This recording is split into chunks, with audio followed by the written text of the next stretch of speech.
I'm Alan Weiss, and this is The Writing on the Wall.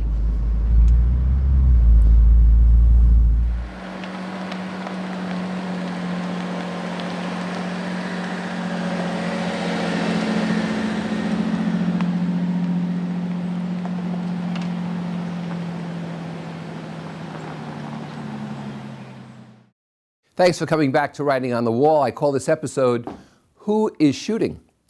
My father, in 1940, volunteered for the 1st Paratroop Regiment in the history of the United States. They practiced by jumping out of cargo planes, about 500 feet, no reserve chute. I asked him why he did this. He said it seemed like a good idea at the time. And then, of course, came Pearl Harbor the next year, and they were shipped to Australia to defend against the Japanese invasion. And my father jumped in New Guinea, a place called Lae, New Guinea, and a great part of his unit was wiped out. You should be seeing this in January of 2016, and this month my father turned 100. No one is shooting at us. People were shooting at him. And I tell you this because I ask what you fear. What do you fear when you walk into a buyer's office? What do you fear when you walk into a new situation? What do you fear when you're at a meeting and have to explain something to people? Or when you stand up and have to make a speech before an audience? What do you really fear? You fear that someone will say you're an imposter. You don't belong there. You fear that someone will mock you.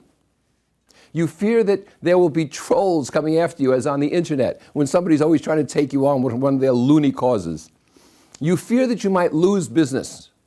Too many entrepreneurs walk into a buying opportunity, and instead of being aggressive, a football team trying to score, they become defensive and try not to lose the business.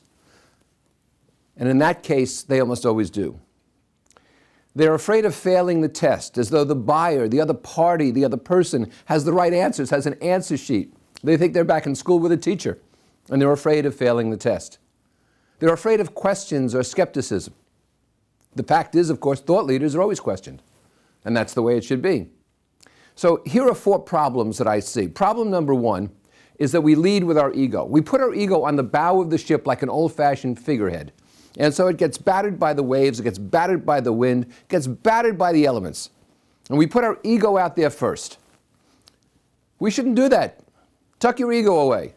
Nobody's shooting at you. Relax. Have a conversation. You're among equals. Problem number 2 is that we seek validation from others. We fail to validate ourselves, and we seek validation from others. Speakers are notorious about this. Speakers want the standing ovation. They want the tens on their smile sheets.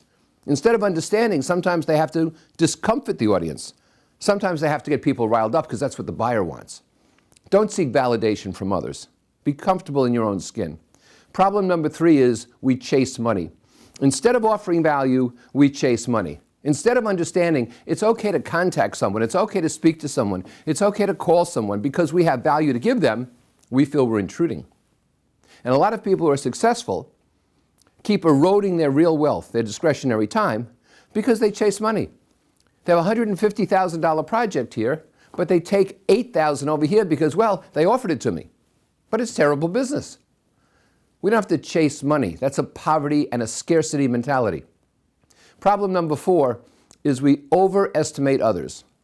We're too impressed by their title, by their business card, by their office, by their surroundings, by their hats. You know, Texas, big hat, no cattle. We can't be intimidated by others, and people don't intimidate us. We allow ourselves to be intimidated. People say, oh, Alan, you intimidate me. No, I don't. You allow yourself to be intimidated. People say, dumb down your vocabulary, dumb down your attire. Don't be dumb. Dumbing down is dumb. So we need perspective. No one is shooting at us. We need to understand that. You cannot leave a meeting, you cannot leave a visit with a buyer with less than you came in with. You're going to leave with more learning. You're going to leave with an experience. You can't leave with less than you entered. Believe me. You know, the good thing about dogs is they entered our lives, according to the researchers, about 10,000 years ago. They entered our campsites, and we haven't been able to get rid of them since. You know why? Because dogs' perspective is clear to me. They believe they're charming.